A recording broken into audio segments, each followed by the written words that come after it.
Hi everyone, it is the day before Halloween and I'm making a card for my niece. She's too young for candy, so I'm just doing a quick card for her to give to her tomorrow. So I'm starting with a piece of orange.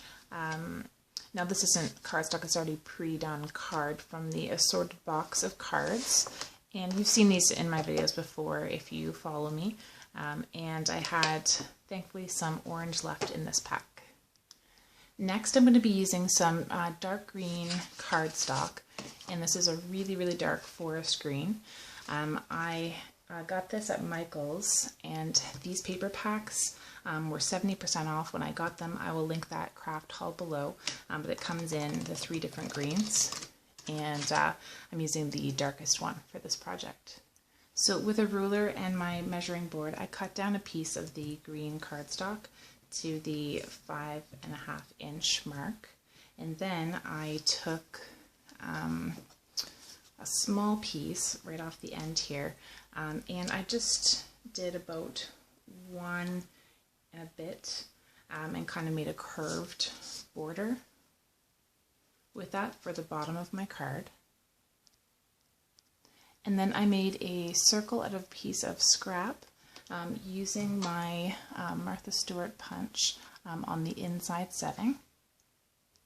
And now I'm going to do some shading on my cardstock with some Distress ink and my dauber. And I'm using this grade one. It's the Ranger Distress ink, and this is in pumice stone. And I'll be using that on both of these pieces. So I've already done a bit of the shading. So I have this pink piece blocked off as the moon, and then I'm just kind of dabbing my dauber in there and swirling from the outside to just build up the color. And I'm doing it in swirls all along here just because I like the look of that texture. And I want some to be lighter and some to be darker. So I'm going to do that for this part, but also for the bottom. And I didn't want to do it together so there wasn't a gray line where the border was. So I'm going to move this up, and then I'm going to do some shading on this border as well. And I just want it to be a little bit darker, especially on the top as a shadow. It's already dark to begin with, but I wanted the gradation in color. It's going to be hard to pick up on camera, but you can see that little difference there. So once you're happy with the shading, just take this little piece off, and then you'll have a really cool effect where it looks like the moon there. And I'm going to put this bottom piece on here just with some glue tape. And there is the base of the card ready to go. So next I'm going to add some stickers, and I really liked this one. I actually picked this up at the dollar store. And because it said Halloween and then the date on the tombstone here was to 2015, so it kind of marks the year that I made the card. So from another set by the same company, I'm going to take one of these little bats. Now because it's her first year going out trick-or-treating, and because I can't resist putting owls on things, I'm going to use this little sticker here with the little owl trick-or-treating from the Recollections collection that I picked up at Michael's. Now I put the owl off to the side over here just because he has this really cute look on his face, like he's not too sure about going near the skeleton, because some people when they decorate their houses will actually have a real person in there and try and scare the kids. So I thought that was kind of cute. And I really like that this bat has googly eyes. Now the sticker sets that I used today don't have names, they just have numbers, so I'll show you. So this is that Recollections one from Michael's with the owls, and there is the number on the back there. And then these 2 sets here actually have the exact same number on them. They're just called Halloween handmade stickers. And that is those ones there. Now for the inside of the card, for the first time I'm going to use my Holiday Party Animals stamp set from Lawn Fawn. I'm going to use a little raccoon, and that little pumpkin is what I'm going to get him to hold. So I'll be using my acrylic stamp block and my Memento Tuxedo black ink. So first I stamped the raccoon, and then I stamped that little pumpkin in his hand. I'm going to go ahead and color that. I also marked out really faintly a little border on the top so that I can write happy and then have the little raccoon saying Halloween. So from my dual brush pen set in the muted colors, I'll be using my colorless blender and then the gray. Let me pull that out so I can see the color on that one. So the color number that I'll be using is N35. So first I colored all the spots that would be the darkest. Next I'm going to tap a little tiny bit of the red color onto my colorless blender so I can do a little bit of pink in the ears. And there's that faint little bit of pink. Next I'm going to stamp some of that same gray Distress ink I used earlier, and that's in the pumice stone again.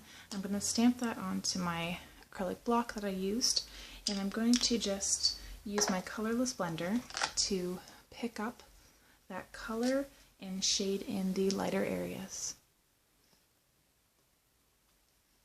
And I added a little bit of red on there just so I could do his cheeks as well.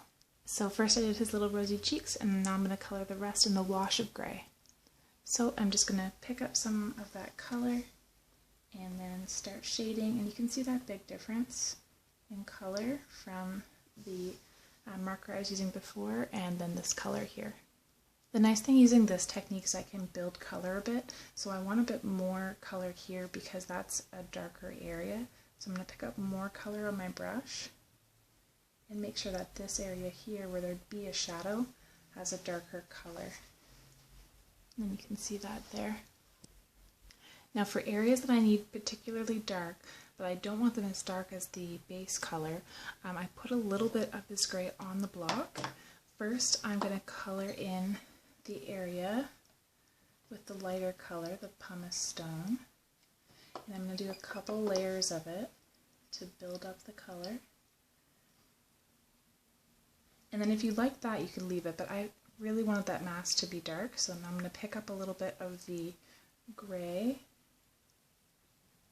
and then go over top. So you can see it's not as dark as the base color, but it's definitely darker than the other coloring I've done. Also, I wanted to keep the tummy mostly white, so I picked up the smallest amount of that light gray that I could and just did a bit of shading. Now that I have a little bit of this dark still left on there, I'm just going to lightly shade underneath the pumpkin where that little shadow would be. Now to highlight the eyes, I just used a black gel pen just to make them pop, and I'm going to go over the areas that are white with a bit of gel pen just to make it look like hair or fur rather than just being a flat white. So when you pull that white through the slightly wet image, you do get that look of the hair, but be careful because you don't want to pull the paper up. And now I'm going to go ahead with an orange and color in the little pumpkin.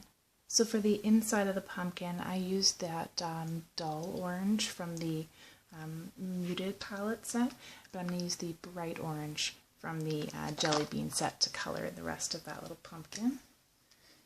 Just because that one will be nice and bright.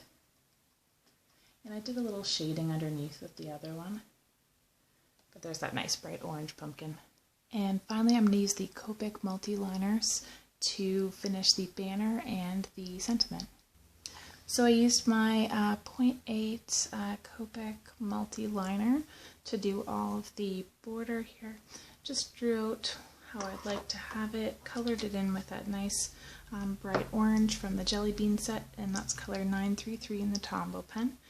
And then I just wrote out Halloween with a little bubble around it, and I'm going to go ahead and write out happy. And using that same Copic 0.8, there we go with the happy. So there's that nice banner all done, the little raccoon all colored in, and what I did to know kind of where the shading was for the raccoon, I just looked it up to see where that white was on his face. So there is the finished inside of the card, and then there is the outside of that card. So I hope you enjoyed this card tutorial, and I hope you have a very happy Halloween tomorrow. Have a great day.